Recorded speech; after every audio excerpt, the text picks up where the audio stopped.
Hey Krishna, how are you? Uh, Hi, sir. Good. How about you? I'm good, good. So did you resolve the issue with the URDF? I saw that you had Uh, a message there. no, I think I was doing like everything like line by line I was reading, and I think that was like too lengthy. So I just, yeah, So did you get an understanding of what an URDF is or yeah, I think I just copied the whole URDF without reading it, and then I just I just got it? simulated it and did some simulation, Okay. and it was that's all. I just did that's all. Actually, I completed my course of robotics. Oh, Uh, nice. that was an application of robotics, like robotic operation and all those things. Uh-huh. So now I'm starting on ROS2 and Gazebo. Oh, that's cool. That's cool. So how long is that course? That's 2 months. 2 months, okay. Okay. That's cool.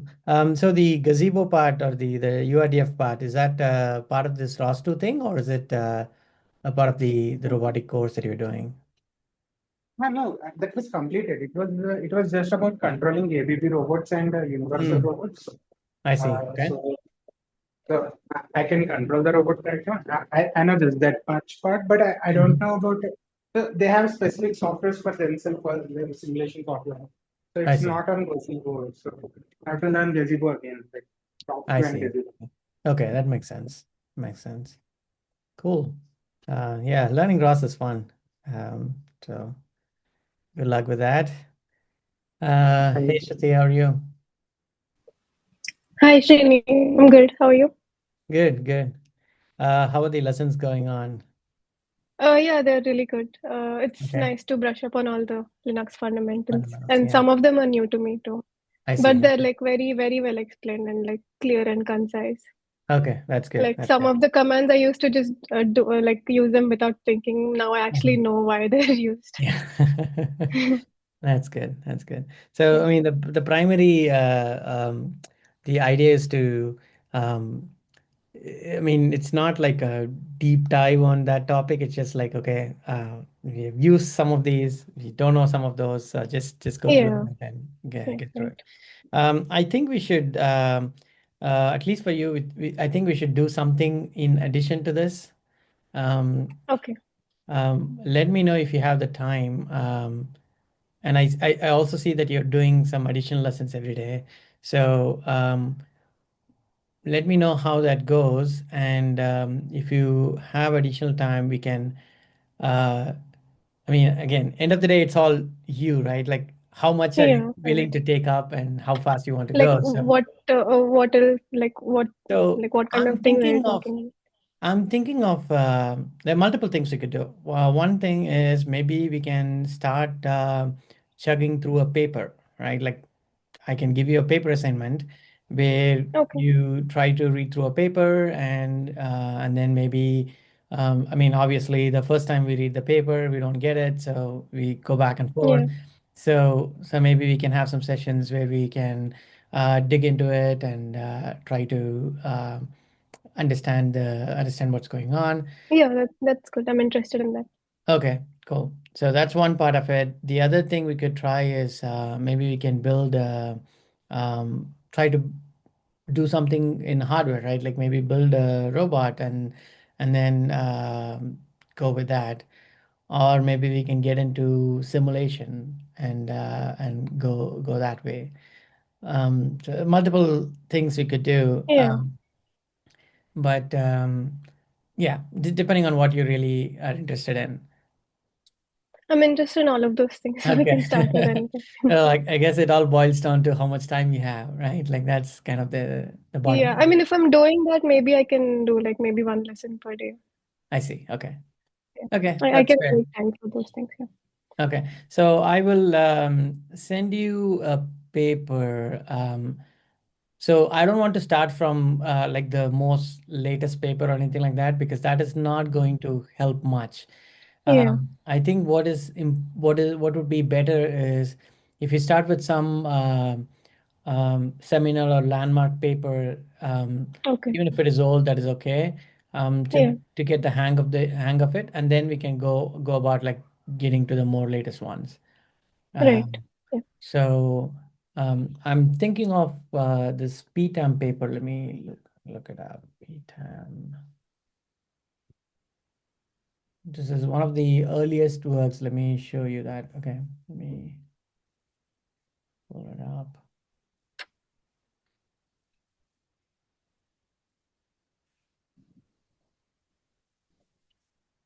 Do you see my screen? Yeah. Okay. Um, yeah. So this is one of the earliest works on doing like odometry using visual stuff. Um, and it's kind of well explained in this paper. Um, Okay. So maybe we can start with this. I mean, there are a whole bunch of other methods now, and there is also like deep learning methods now. But this kind of gives you an understanding of, Mm-hmm. okay, what you need, how things would go from there, and then this kind of separated out different modules, like how do you access stuff, um, like odometry, and how do you treat those. So it's kind of like a pretty good introduction to like trying to understand how to do odometry. So I Okay. think we'll start with this. Uh, Okay. take a read at it. I'll send you a link to this. Uh, Yeah. take a read, and then um, obviously you don't have to read through the whole thing immediately, but um, try to cover one section at a time and take notes, and then we can discuss on how it goes. Okay. Okay, cool. Yeah. So let me send you on Slack. Where's my Slack?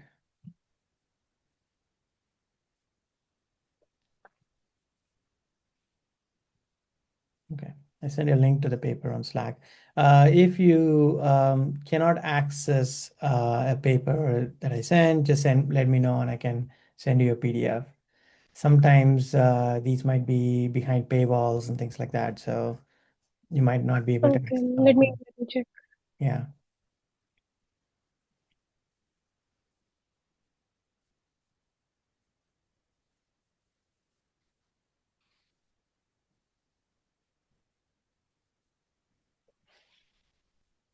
I think I can access it because the PDF is loading directly. Okay, that's good. That's good. Yeah. So, Still loading slowly. okay. Yeah. I think they might. Yeah, this is the paper from the like people who actually published it. So I think maybe Oh, okay. the Yeah, I IEEE can see it. Yeah.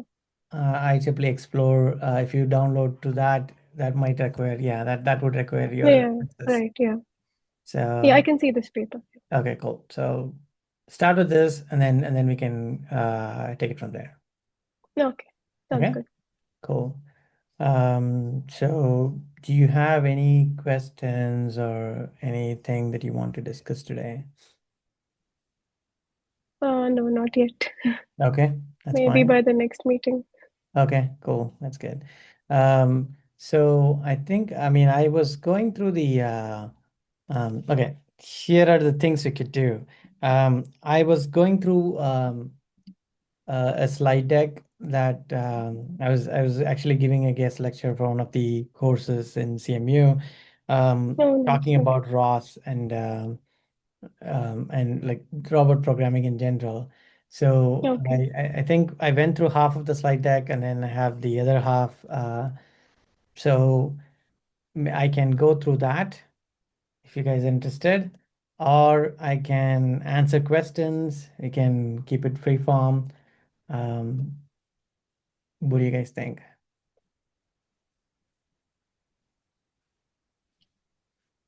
Oh, so you already went through like half of it in the previous half, is Yes, that? I think Is I that can what? Well, actually okay. go through the like start from the beginning because it's not. I can go through the initial sections faster, but yeah, we can do that too. Yeah, sure. If that's fine, yeah, please do that. Okay, sounds good. So let's start with that. Um, So I have no experience with ROS at all. Never okay, used it. that's good. So this might help then. Okay. So let me see. I think I should build my screen.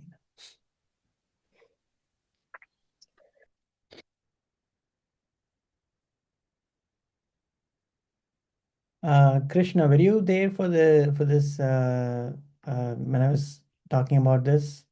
Yes, sir. The Ross Okay. article, right? The Ross Yeah, slide. yeah, Yeah, yeah. I was there. Okay, cool. So maybe this might be a little bit of repetition for you, but I guess since you're learning RAS now, this might be good. Cheers. Okay, cool. So let's get started. Um, so okay, this whole okay, hold on, let me. So ROS is basically it's called robot operating system. And when you say a I mean like an operating system, the first thing that comes to mind is like, okay, is it doing this underlying uh, drivers and things like that for that you generally see in an operating system. So it is it's kind of misleading in that sense, uh, but ROS itself is it's not like a typical operating system that you see. It is a set of libraries and tools that help you like build these robotic applications. So one way to think about it is like this is kind of a layer on top of your operating system, and but that serves as a operating system for your robot itself in the sense that everything that the robot does basically interacts with ROS. So that's kind of like the big picture. And what it has is like it has drivers and state of the art algorithms and powerful developer tools. So this is what kind of makes ROS special. We'll talk about each of them in detail. And this is kind of the definition that is from their website, like from ROS website. And what made it all famous is that it is all open source. So the adoption curve was like pretty big because it was freely available and also worked. So ROS became a big thing. Um, okay, so I think the first thing I want to explain is to set the context of like why this is kind of different, why it became different compared to all the other pipelines that were available. So one major update is the way the data is transferred between components. So we are all familiar with the traditional client server architecture, where you have one server, you have a client, multiple clients, and then each of the client would talk to the server. What is particularly kind of important in this kind of setup is the server needs to know all the clients, and then the client needs to know where the server is. If like let's say you have four clients on one server, and then if one of the clients is down and the server comes up, if the client is not there, then you have to have some kind of error handling to say that okay, that client is not up, but we can still proceed further. So it's like everyone needs to know what the other one is, and if someone is not there, then this method would not work, or you have to have additional error handling. What ROS uses, it's called a message passing architecture, where each component is kind of a server and a client, and they don't really care about who they are talking to. So they all put the messages, publish their messages to a common message bus, and they all consume from the common message bus. What this means is then you don't have this dependency between these different applications. You can have one application sending data and receiving data from the bus. It can be oblivious to the other things that are running. Obviously you need if your app needs some data and the data is not coming through, it's not going to process through it, but at least it doesn't depend on the other thing to be up for this application to continue running. You can just bring up applications in whatever order you want, and then publish data, and they'll all be independent. So that's kind of like one of the major differences that Ross brought out. And another thing I need to mention here is like the message passing architecture is not something completely new, right, that Ross brought out. So message passing architecture has been in the works for a while, and the so what Ross did was it basically kind of used it. So I think the message passing architecture was kind of invented in the 1995s, time period, and then there were a bunch of different components that were set up and used. And Ross kind of like picked it up, and they kind of formalized it and made it more usable. So that it kind of picked up on the benefits of this architecture. So Ross did not invent message passing architecture. So that's, I just wanted to make that clear. Um, okay, so just a little bit more detail on how this actually works. So in a traditional setup, you have this client server architecture. What I mean by that is like you have the driver, you have this camera driver talking to the stereo processor, and basically you see the arrows, right? So these are the way, this is the way the data flows. And the problem with this, I already mentioned, is it is synchronous and direct and tight coupling. I think tight coupling is kind of the big problem here. If one of the apps is not running, the whole system would not come up because it would just say that, okay, that's not running, and it will just fail. Whereas in a message passing architecture, you have loose coupling in the sense that each component comes up on its own. It doesn't require the other component being up. So that's kind of like makes it a lot more interesting and useful to work with. So ROS is also a component-based architecture. So since you can have individual components working separately, what that means is you can have separate like components designed and developed separately, and you don't have this dependency. Okay, if you have a LiDAR, then you need to have like my mapper need to have this kind of specific thing. Now you define these common interfaces, and then each of your component could just uh, talk in that common language. And so then you can have these component-based architecture where each component is developed separately. And this is one of the reasons why ROS became big, because now you're not dependent on a particular robot or a particular algorithm that you're working on. You can just develop things independently, and people can just pull your component just like a Lego block and then build it on top of that. So this kind of like made the ROS ecosystem a lot more useful. So what is ROS itself? Like I kind of briefly mentioned what it is, but essentially it is it's a collection of infrastructure, tools, capabilities, and community. So this a collection of this is what makes ROS. Okay, so it's not like one particular software per se. It is more like you have all of these things in place to make it work. So what I mean by infrastructure is when you're developing these different apps or like these different nodes, you need a way to communicate between them, right? So it's called a middleware, and ROS basically allows you to um, make sure that these components can, like the components that you build, can talk to each other. You don't have to build all the communication pathways um, and figure out like, okay, how do I talk to it? It's just like you use the APIs, and then you build the communication. In addition to that, it also provides build system. So in the past, when before ROS and CMake became a big thing, if you have a program and you want to build it, it takes a lot of effort to kind of like massage it into your system to make it work, to even build.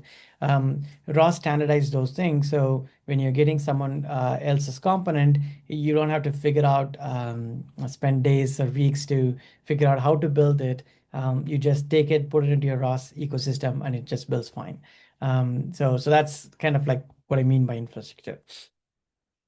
Um, and tools is another important thing that ROS provides. So when you're running a complex system, like if you're just running like a system with like two components, then you don't need a lot of tools. You can just say, okay, if something is not working, you check one component. If that's good, you go to the next component and check it.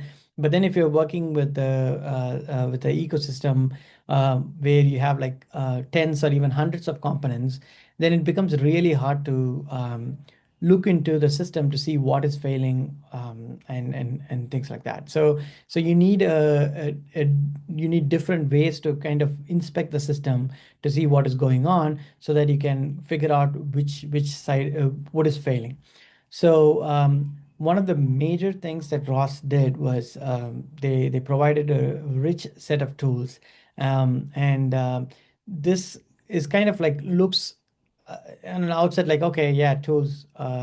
What's a big deal with that? But it was kind of important when they started, and they kind of did this like early on, like when, even before the our framework was like well established and used. They brought in all these tools where you can go in and inspect the system. So the inspection part of it was like in multiple levels. You can do it using a web interface. You can do it inside, like in a graphical user interface. You can do it in the command line, and even in the command line, you could inspect a whole bunch of different things, and that made it possible for you to build on ROS, and you can add like multiple components, like tens or even hundreds of components working together, and so that's kind of like the main thing with ROS.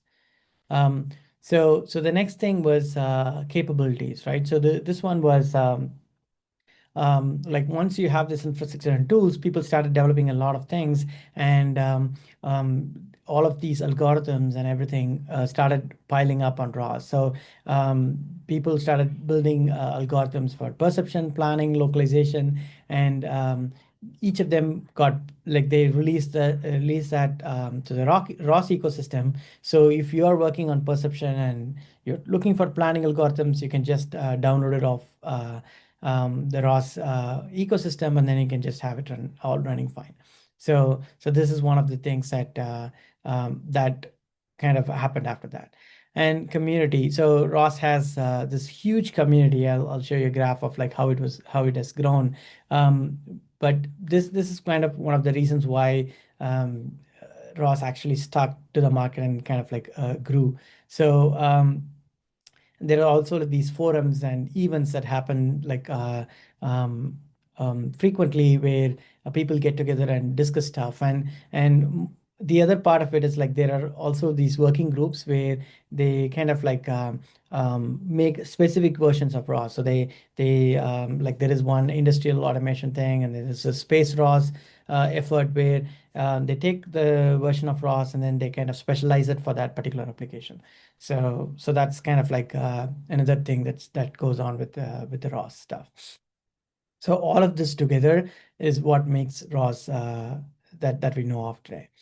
Um, so um, to the big, if you look at the big picture, ROS is generally called the Linux of robotics. So um, it is because like there is a lot of companies and a lot of um, um, research organizations, and like wherever there are robots, there is some form of ROS being used.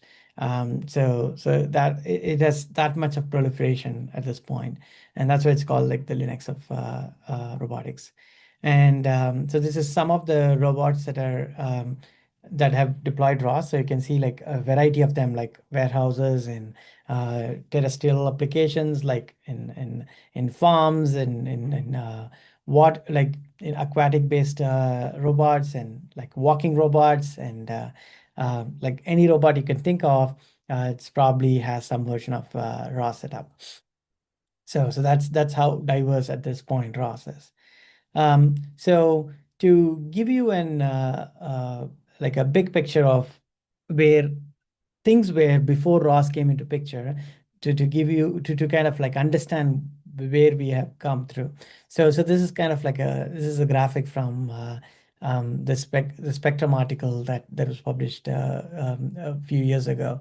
So this is how it was like when I joined CMU. I mean, at that point, Ross was kind of like getting there, but this is how it generally was. So you publish, like someone publishes like an idea, like an algorithm, like a perception algorithm or a mapping algorithm.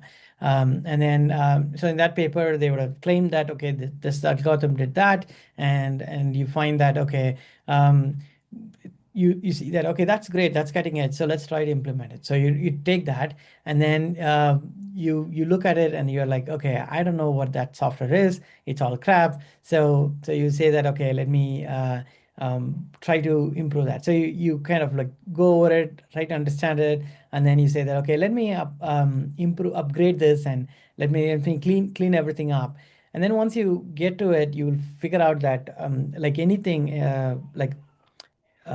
as you add more components to a system, the complexity increases like exponentially. So you realize that, okay, this is not going to take just a few hours. It's going to take days or months to kind of like figure it out. What eventually happens is you kind of run out of time, and then you just implement whatever particular thing that you're implementing, and then you publish the paper and you're done. So the next one who comes after you, they go through the same cycle. So they were just reinventing the wheel over and over again. Even I remember doing the same thing at some point where I would just go ahead and implement a paper, and to do that you would spend like weeks, even months, to get to the stage where the previous claim was, and then we go from there. So this Ross basically changed this whole thing. They kind of said that you don't have to build this thing like over and over again. Once you have an algorithm, you can just use that algorithm in your application. So then people started building on top of things instead of reinventing the whole thing over and over again. So people who are getting started now, this might not seem like a big deal, but if you have started like 10, 15 years ago, this was a big deal, and you would have had spent a lot of frustrating time figuring out what's going on. So that's before ROS. Let's get in the history of ROS now. So ROS was basically conceived in like started development in 2007, and then the main idea was to standardize and create these reusable components, and an ecosystem where you can kind of like use the components that are already developed and build your robot. So these are kind of the key milestones. So it started in 2007, and 2010 the first release happened, and then 2012 uh, open robotics kind of takes over. So before that, Willow Garage was the um, entity that was kind of like leading ROS, and then after that, Open Robotics took over that. So ROS was not the only kind of framework that existed at that time. There were a bunch of other ones. Like there was this um, player stage stuff where they were where you can write. So it's also like a plug and play. I mean, even from the icon, you can see that it's more like a jigsaw puzzle where you have a sender and a publisher and a receiver, and you can plug them in as in a jigsaw puzzle. And then there were also this URBI platform. It's kind of doing the same kind of abstraction, where you separate out the interfaces, and you have these different components. And then there's also this YARP thing, but none of them actually caught on, because of the of what ROS, like the unique features that ROS had. So this is the number of ROS users over the years. Like if you look at it, like it started in like 2007-9 time frame, and then it's kind of like increasing in a non-linear fashion. And then another thing you could look at is the number of repositories or the code that is being added to ROS, and you can see that that has also like kept increasing. So the users, and as I said, like the different things that we talked about, right? Like the infrastructure, the tools, and the all these algorithms, and the user base is what propelled ROS to where it is, while the other platforms died out. Again, I mean, looking back, we can say that, oh yeah, ROS had this big features, or maybe it was just luck that ROS got the traction that the others didn't.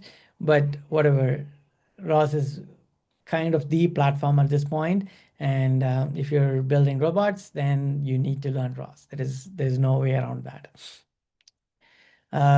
So I'll briefly go through the different distributions, or like how ROS has evolved so far. So there are, at this point, there are like 13 distributions. So it all started in 2010, when the first version of ROS was released. So this is called Box Turtle. And then in 2010, again, they released the Sea Turtle one. And then in 2021, I mean 2011, the Diamondback was released. So if you can see the theme, that they basically used the turtle as one of the symbols. So they have these different turtles. Like you see that as a common theme in for all these releases. It's kind of a mascot for ROS. So in 2011, that's when Microsoft releases Kinect sensor, where um, you can it had structured light to to detect people and objects in the environment. So it gave like really dense point clouds. So before that, I mean, there were libraries to deal with point clouds, but then it was not, the computing was not that great to handle all these point cloud things. And in 2011 was when the computing was catching up, and then we had the sensor that can produce this really dense point cloud. So that was kind of like a big thing at that time. And then ROS kind of integrated that capability into their framework. And in 2011, the next release, they were focusing on multi-platform stuff. So they were integrating ARM and Arduino and Android into their pipeline. What this means is then you can run it on your phone, or you can run it on an embedded system like a Raspberry Pi kind of thing. So in 2012, they kind of standardized or tried to standardize the build system. So the build system in ROS is called Catkin, which uses CMake in the background, but it lets you to build stuff for different platforms, or cross-compile for different platforms in a unified way. Before this setup, if you want to cross-compile, it is a big headache. Like you need to know a lot of different compiler things and all these details to make it work. But ROS kind of standardized this, and kind of like came up with this build system called Catkin, where you can build for different targets without much of a trouble. And then in 2012, another version. In 13, they kind of improved Gazebo. So Gazebo is a simulation platform that runs with ROS. So it's kind of an independent simulator, but they kind of integrated that into ROS. They had a closer integration with ROS in 2013. So and then they made Catkin as the default build system at this point.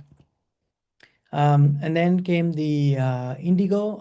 This is a long-term release, and also a most popular release. So a long-term release is basically like um, you make that release, and then you guarantee that you support that for a longer duration. So this was aligning with the model that Ubuntu was applying, where Ubuntu said that they would release every year, but then every other year the version would be supported for like 4 years or 5 years.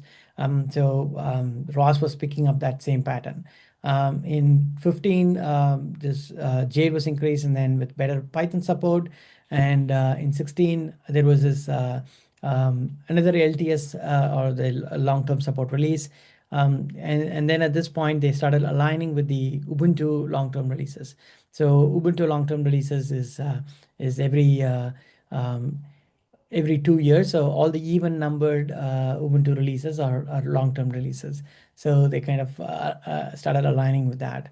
And then came the Lunar, and then Melodic in 2016, sorry, 2018. And Melodic is it's kind of like, at this point, ROS is like so well established. Like we even have robots, like even our lunar robot is running Melodic at this point, because a lot of systems like started using ROS, and some of the systems are still stuck in that older version because of dependencies and things like that.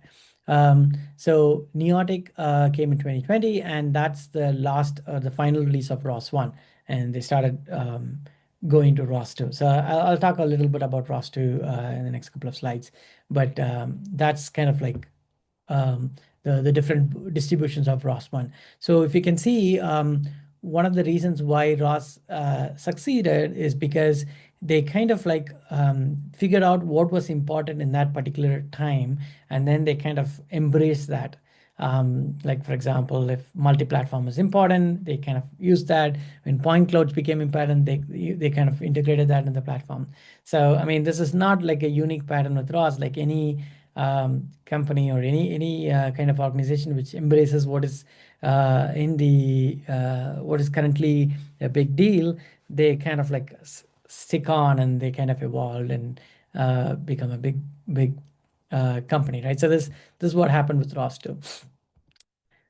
Okay, so that's kind of like a big picture of ROS. Once is more like a summary. I've already talked about these slides, so I was just giving a summary. Let's talk about ROS 2 next. But before that, let me stop and ask if there are any questions. I know I covered a lot of things. I covered really fast, but if you have any questions, just can ask now. You told that ROS has a lot of community, and so it's kind of like we can see the algorithms directly, like someone else's projects and all those things. So, so how would we join the community? Like, is there anything like specific? Yeah, so you don't have to join, or you don't have to log in or register something like that to use ROS, right? So the community is where people get together and build stuff, and they have discussions. They develop these RFPs, basically these uh, where they think about like, oh, what is the standard, how to build a standard, and things like that. So if you are actively developing the ROS ecosystem itself, then you need to get into those communities to do that. But if you're just trying to use ROS or use the algorithms in ROS, you just Google for these things. So just search for, let's say you're looking for a perception algorithm, or like let's say you're just looking for a camera calibration pipeline. So just search for ROS camera calibration, and then it comes up. Just Google for that, and then it shows you the page where it brings up the stereo calibration libraries that you can just use. So just to use the infrastructure and the algorithms, you don't have to join any community. Does that clarify? Are you asking, or? Yes, sir. That's Okay, cool. Any other questions? Okay, so let's proceed. So ROS 2. Um, so what's one of the major limitations? I mean, I did talk about ROS 1 being using the message passing system, but it looks good on paper, but then if you look at the internal implementation, there's a bit of an issue with that. So one of the issues is that it has a single point of failure, or like it's centralized architecture. Yes, it is like in paper or in theory, it is decentralized where you have different nodes and each of them don't depend on each other. But to actually build a system like this, so this is how what happens in runtime, right? So each of the components talk to the common message bus, and then they pick up messages from the message bus. But when you actually initialize it, you need a central entity, and it's called a registry, where each component will come in and say that, okay, this is like, for example, the camera driver comes in and says, oh, I'm the camera driver, and if someone wants, these are the topics I'm publishing. If someone wants that, they have to talk to me, and this is the topic I'm interested in, and then if someone is publishing it, let me know. So basically, ROS master is kind of the centralized entity that comes up during initialization, and it acts as a central registry. So what that means is, if the ROS master dies, then your all your nodes are kind of like orphaned or as stranded. So they don't know any longer who to talk to, and then the new nodes come up, then they won't know how to interact with the system. So so this was kind of like a central point of failure, and I remember a lot of scenarios where um, a ROS master would silently die in the background, and then we would kind of figure out that, oh, why is the robot not behaving the way it should? And then maybe some nodes are talking to the other nodes because they have the links to the other nodes, but a lot of them or new nodes that come up will not know what to do, and the whole thing would be a mess. So this thing they had to kind of like um, um, deal with. And then ROS2 also, well, ROS1 did not have any real-time support. So if you're doing some time-critical applications that requires real-time support, then you cannot deal with ROS1 because it doesn't have any notion of that. What I mean by real-time support is, let's say you have these time deadlines, and you want to have a particular method or particular thing called at that particular time interval, then in a traditional typical operating system, that is not possible because it's not a real-time system, in the sense that there is no guarantee that your system, your method will be called in the time frame. A real-time system guarantees that. It guarantees that you can call that function in that particular time. So ROS1 did not have any notion of this. ROS2 did add that into this setup. And then security. So there is no notion of security in ROS1. So you can snoop into any of these systems and then figure out what's going on. So this is another concern if you're in industry where you're building a robot and you don't want anyone else to snoop in and listen or publish stuff that you don't want. So you need to have some kind of security in the messaging system. And then ROS1 was also having limited platforms support. So I mean, they said that they supported Windows and Mac OS, but they actually did not that much. Like, you need to be a pro and you need to have a lot of your stars aligned to actually make it work in these kind of platforms. So ROS1 was primarily Linux based. Um, and so these are the things that ROS2 was trying to address. And since it's kind of like complete different way in which it has to be addressed, ROS2 was a complete rewrite from ROS1. It's not like using some of the codes that was in ROS1. It's kind of like completely rewrite of the whole infrastructure. So just like how we saw there are different distributions of ROS1, there are different distributions of ROS2. So the first, the discussion, or the once ROS1 was famous, like in in 2015 timeframe, there was a lot of mass adoption of ROS1, but then people started talking about, well, ROS1 is great, but then we have these problems, we need to solve it. So there was this notion that, okay, this is not going to happen by just upgrading to a different version, like getting to the next version of ROS. It has to be a complete rewrite. And that's why they said, okay, instead of ROS treating ROS, the newer, like getting all these upgrades as a different version of ROS, we'll have to switch to a completely different kind of distribution. And that's when ROS2 was kind of uh, became a picture.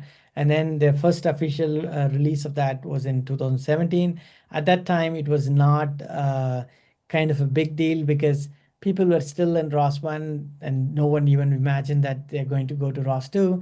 And then again, there was another version in 2018. And then, so this was like the early development time where people were conceiving what all the features of that new version has to be. And then in 2019, there was this improved version, and then another one came out. And then in 2020 is when the first LTS release, not 5 year support, but 3 year support was introduced. So at this point, they were debating, like in the early 2019, they were debating like, okay, how are we going to bring ROS 2 into the picture, because there's a very wide and mass adoption of ROS 1, and people are not going to transition to ROS 2. So in 2020 is when they made they made the decision that if people have to switch to ROS 2, ROS 1 has to ROS 1 need to cease to exist. If ROS 1 continues publishing their versioning, then people are just going to use ROS 1. So in 2020, they decided that, okay, there's not going to be any more version of ROS 1. And so that's why in 2020, Foxy was released as a long-term support. And then they said, okay, that's it. We are going to be ROS 2 from now on. So it is kind of like a maturation stage, but even at that time, we were not using like even at CMU, we were debating whether we should use ROS 2, but it was not there yet. But then the subsequent releases, like in 2021, and then Humble is like a really, really major release that has like a long-term support, but also like more stable, and a lot of apps started working on that. But at 2000 in 2022, the ROS 1 version that was the last version in 2020 was a final version. There is no more ROS 1 version coming out, so the adoption started increasing. And 2024 is the current LTS release, and that's kind of like widespread one. And 2025, at that point, the long-term support of ROS 1 ended. So in like this year, the long-term support of ROS 1 ended. So from now on, there is like ROS 1 is not going to be supported at all. So you have to switch to ROS 2 no matter what.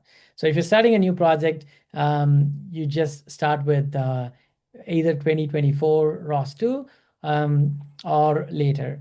That's how you should set it up. Don't start any project in ROS 1 because it's completely dead, and you can just keep supporting your old applications, but transitioning to ROS 2 is kind of important at this point. That's kind of like the big picture of how things evolved. So there are also like these other upcoming releases that are coming up. So let's just briefly look at like the key differences between ROS 1 and ROS 2. So the first one is the architecture. So I talked about this early on, where ROS 1 has this centralized registry called ROS master, and ROS 2 does not have that. So it's kind of decentralized. And it's using something called a DDS middleware. As I said, message passing architecture was invented in the 1995 and time frame, and then there were these different libraries and standards that came into existence. DDS is one such standard. It's called Data Distribution Service, and initially ROS 1 did not use DDS, and DDS became kind of like an industry norm or industry standard. When ROS 2 was conceived, they said, okay, we should use DDS. We should not use a custom kind of distribution or middleware. So that's one of the major differences in ROS 2. And then communication is, as I said, since it's custom implementation, ROS 1 was using custom TCP based transport library, whereas ROS 2 adopted the DDS standard, and so you can use different libraries as your messaging system. So you can, as long as that library is using DDS middleware or like agrees to the DDS architecture, then you can use that. This also brought a lot of quality of service settings. So you can say you can throttle the pipeline, say how big it has to be, how small it has to be, or you can say that you can introduce security, and there's a whole bunch of things you can do on the middleware because you're following the DDS standard. And then language support, ROS 2 supports a lot more languages. We'll look into like how it does that in a bit. And then distribution status, we looked into this already. So ROS 1 the last latest version was in 2020, and it's end of life by 2025 this year. So any active development should be using ROS2. So as I mean, looking at the features, you can see that ROS2 is designed for production use. Like ROS1 was more like an experimental, researchy kind of thing, whereas ROS2 is more like it is kind of a production ready system. So let's look at the architecture, like how ROS2 is layered. You start with the operating system layer, so either Linux, Windows, or Mac, and then you have this DDS layer on top of that. So as I said, DDS is a message passing architecture. It's actually a standard, and there are different vendors who implement DDS. So there is this Proxima Fast DDS or the Eclipse DDS and RTI Context DDS is different vendors. There are some which are free, and then you can also have paid DDS vendors that you can use, and then that also happens. Like for example, when defense organizations have their own or they have their own preferred DDS vendors, so they use that. They don't have to use the more the free ones that are available for security or other things. So on top of that, there is this DDS abstraction layer. It's called the ROS middleware interface. So this is where like all the messages that are in ROS are kind of like separated out, and then they are made independent, and they basically you convert all this ROS stuff into DDS stuff so that the DDS layer can handle that. So on top of that, you have the ROS client library. So this is kind of a C implementation to make it to give faster kind of responses. And then on top of that lies the API for different languages. So for C, C++, you use the RCL CPP library. And then for Python, you have RCLPY. And then for the other languages like Go, Java, you have different implementations. So this is how ROS2 supports much more languages than ROS1. And then on top of that is where your user code lives. So basically whatever ROS node you develop, it basically lives on top of that. So you're kind of it's kind of transparent on the other bottom layers. You don't deal with them, or you don't have to write anything there, but this is how ROS2 is set up.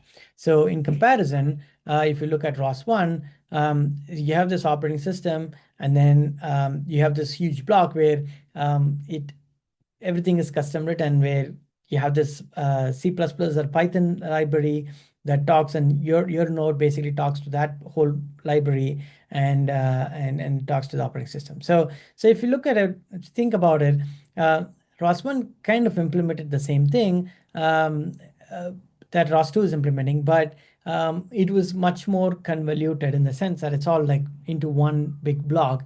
So separating it out was in ROS1 would have been impossible. Whereas in ROS2, it is all separated out. So you can do things. So you can basically change the layer, or I mean the DDS, or you can add different languages and things like that. So that's kind of like the main difference. And looking at those two images kind of gives you the idea of how ROS1 and ROS2 are structured. Okay, so some key features and advantages. So these are the different kind of like things that makes ROS2 special. So we talked about the decentralized architecture, and then the real-time capabilities. These are capabilities where if you want a particular thing to happen at a fixed time step, you need to make that happen, and then real-time capability is kind of ensures that. So when you're running ROS2 on your in your Linux system, obviously this is not going to happen because Linux is not a real-time operating system. But if you're running it on an embedded system that does provide real-time capabilities, like if you're running it on FreeRTOS, then in ROS1 there was no way to set it up in FreeRTOS to actually run those applications, but whereas in ROS2 you can actually do that. So that's kind of like what real-time capabilities means. And then multi-platform support, we talked about this as well, because since the operating system layer is abstracted out, you can swap it with whatever operating system you want. And then security features. So these are things that are important for like a traditional application is fine, but if you're doing it for an industry or or defense contractor, then you need to have authentication and authorization like between this in the messaging layer. You don't want anyone to snoop in or inject false messages. So you get that security features through the DDS standard. And then this component-based architecture, we talked about this already, and rich quality of service setting. So basically, the DDS layer provides this QoS setting. So you can basically make sure that your you can configure each of the pipes that the apps are connecting. So if you have like a low power device that is talking to a server, you can say that the slow power device cannot get a lot of updates. So you can say that, okay, it just gets updates every this many seconds, or this is the bandwidth that it has. So you can only send this kind of updates. So you can custom configure these settings in like how these pipes are connected in ROS 2, whereas in ROS 1 you don't have that. You didn't have that capability. So as far as applications are concerned, as I said, similar to ROS 1, it is widespread, like it's in industry, autonomous vehicles, multi-robots, research, service robots, and simulation testing. So everywhere, anywhere you could think of, ROS and ROS 2 are kind of like deployed. So that's kind of like the big picture on ROS 2. I think the next part is navigation or the nav stack too. Since we are at like close to the end of the top of the hour, I'll just stop here. I'll take questions if there are any, and then maybe we can continue with this next week. Questions.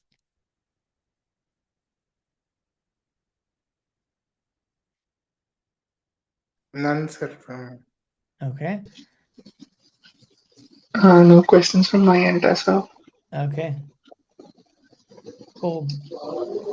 So I know I've been talking a lot without giving a chance to ask questions. So let me know. I mean, if you have, like, think about it. If you have questions, just drop it on Slack, and I can respond. Bring it up next week. We can talk through that. So on a high level, was this useful? Like, was this kind of like gave you some understanding of how things are, or is it like way over the head? Actually, it was very informative because even I have forgot most of the basic stuffs because I very rarely revisit them. Okay, that's cool. That's cool. So yeah, it Thank you was a for that. very good overview of the ROS software. Thank you so Okay. much. Okay, that's cool. So as long as it's helping. So what I was trying to do in this thing is like, I mean, you can just go and do Google's about ROS or ROS 2, and it'll give you some details of what it is. But the historical background, that is something that you can only get from someone who has been using it for a long time and have seen how it has evolved, right? Because that gives you a perspective of why a certain thing is done in a specific way, and that knowledge helps you to kind of design things in a better way. So since I've been there when this was all done, I thought like that is kind of like a unique perspective I can give. So that's why I was like talking too much about history and showing you how it evolved. So I'm happy that it's helping.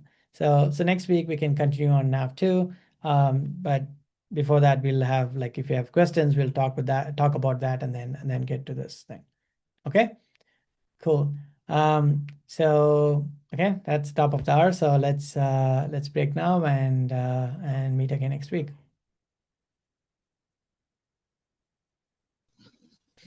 Yeah, sure. Okay, see you guys. Bye. Okay, thank you. Bye, guys. Thank you.